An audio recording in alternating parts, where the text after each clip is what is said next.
안녕하세요. 프로젝트 지인입니다. 오늘은 모나리자를 도전하는데요. 오늘도 눈에 보이는 대로 고민 없이 부담 없이 시작하고 있어요. 그런데 모나리자는 눈썹 미스테리뿐만 아니라 신비한 미소도 유명하잖아요. 그 특유의 보일 듯 말 듯, 지을 듯 말 듯 애매한 미소로 묘하게 사람들의 마음을 끄는 것 같은데, 저는 개인적으로 모나리자를 보면 뭔가 단아하고 단정하고 차분하면서도 은은한 카리스마까지 뿜어내는 그런 묘한 매력이 있는 것 같아요. 사실 눈썹이 없는데도 그렇게 매력적으로 보이기는 힘들잖아요. 지난 영상에서 도전한 진주귀걸이라는 소녀도 모나리자처럼 눈썹이 없는데 청초하고 예쁘게만 보였잖아요. 우리는 눈썹이 없으면 얼굴이 허전하고 아니면 조금은 웃겨 보일 수 있다고도 생각하는데 우리의 편견인가 봐요.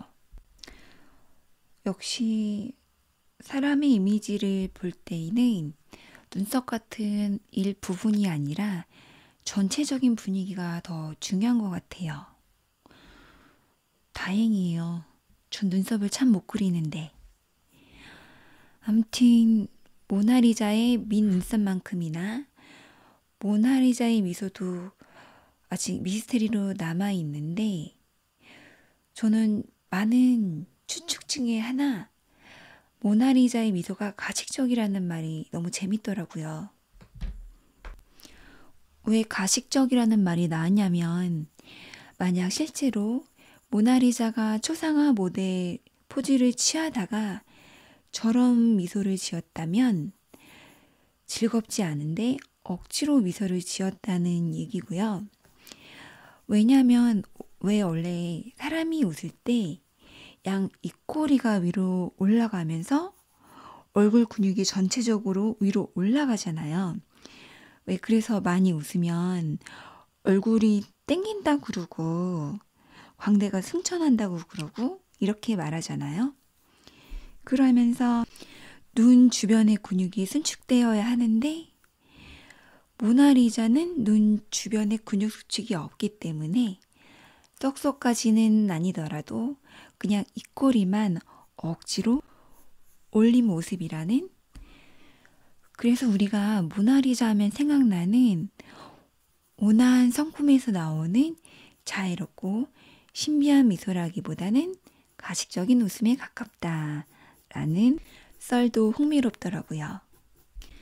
그런데 이것보다는 사실 저는 모나리자의 미소는 레오나르도 다빈치가 만든 것이라는 주장이 더 재미있는 것 같아요. 우리 다빈치 선생님은 보통 선생님이 아니시잖아요. 왜 다빈치는 인체와 해부학에 관심이 되게 많았고 연구도 많이 하고 많이 알고 있고 이런 것들은 매우 유명하잖아요.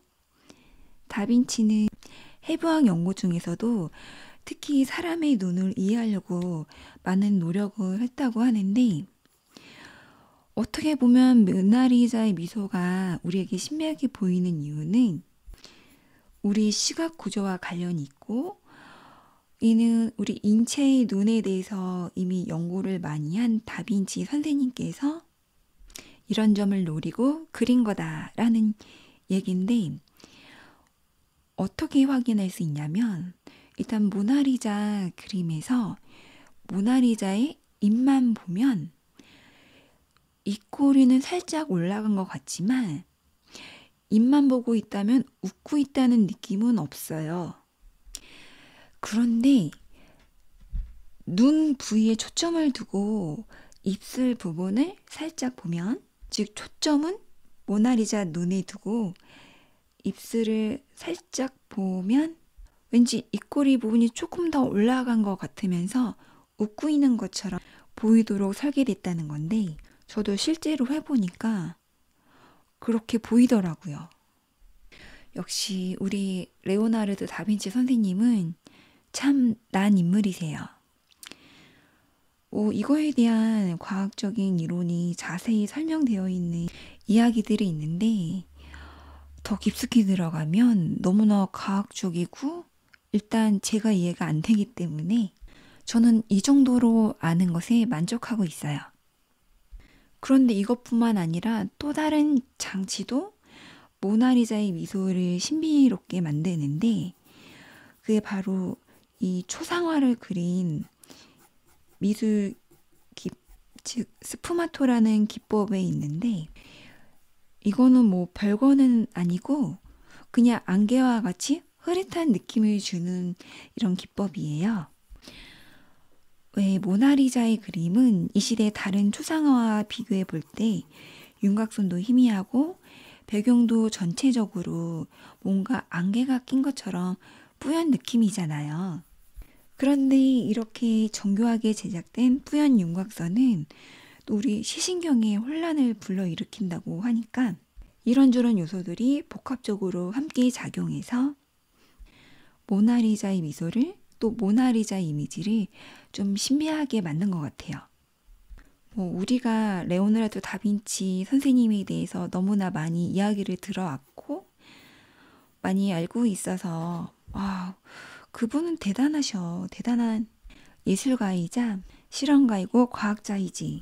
이런 생각은 원래도 하고 있었지만 정말 알면 알수록 더 궁금해져요. 저는 어떤 생각이 들었냐면 그 옛날에도 몇백 년이 훨씬 지난 후에야 과학적인 도구로 실험을 해서 알 수 있거나 아니면 첨단 기술로 구현될 만한 아이디어를 이미 많이 냈었잖아요. 그런데 만약에 다빈치 선생님이 이 시대에 태어났더라면 우리와 같은 동시대 사람이라면 어떤 사람이 될까 되게 궁금한 거예요. 아니면 아무것도 없는 그 옛날에 태어나셨기 때문에 이분의 창의력이 더 불타올 수도 있었던 것 같기도 한데 아무튼 그런 생각이 들었어요. 그리고 몇 년 전에 정확히 몇 년 전인지는 기억이 안 나는데 레오나르도 다빈치 전시회 갔었는데 그때 다빈치가 직접 쓴 자신의 이력서도 전시됐거든요. 그 당시 이력서를 쓴 것도 너무 신기했고 우리한테는 지금 너무나 유명한 다빈치도 본인을 어필하기 위해서 이렇게 이력서까지 썼구나라는 것도 되게 신기했는데 이력서를 봤더니 너무 화려했어요. 자신은 못할 줄 알고 못할 줄 알고 뭐도 했고 이런 이야기들이 추르륵 있는데 우리가 알고 있는 것처럼 무기 제작도 하고 건축도 하고 우리에게는 굉장히 대단하신 분인데 그 당시는 우리처럼 이렇게 일자리를 구하기 위해서 우리처럼 이력서도 쓰고 이력서도 제출하고 이랬다니까 되게 신기하면서도 동질감도 느껴지면서 더 매력이 있다고나 할까요? 좀 그런 거를 느꼈던 게 갑자기 기억이 나네요. 그런데 저는 오늘 거꾸로 그리기를 하면서 모나리자의 미소에 좀 더 노력을 했으면 좋았을 수도 있겠지만 일단 거꾸로 넣으면 그림에 대한 개념이 없어져서 겁 없이 시작할 수 있다는데 의의를 뒀기 때문에 굳이 입술, 눈 이렇게 따지지 않고 오늘도 보이는 대로 거침없이 선을 그어보고 색칠도 하고 있는데요. 다음번에 모나리자를 다시 도전해 볼 때는 오늘 한번 해봤으니까 이 입술이랑 눈 부분에 좀 심혈을 기울여서 해보고 싶은 욕심이 들어요. 모나리자 초상화의 주인공 후보 중에 한 분이 리자 여사님이시잖아요. 리자는 사람 이름이고 모나는 여사라는 뜻이에요. 그래서 리자 여사님, 다음번에는 우리의 모나리자 선생님이 의도한 대로, 그렇게 알려진 방법대로 리자 여사님의 눈과 입술 부분을 계획적으로 잘 그려보겠습니다. 인물은 2번 연속했으니까 다음번에는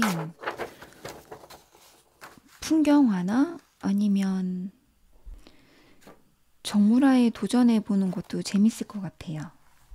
풍경화나 정물화는 최소한 인물화처럼 결과물이 코믹하게 나오지는 않을 것 같네요. 그럼 다음에 다시 놀러 오세요.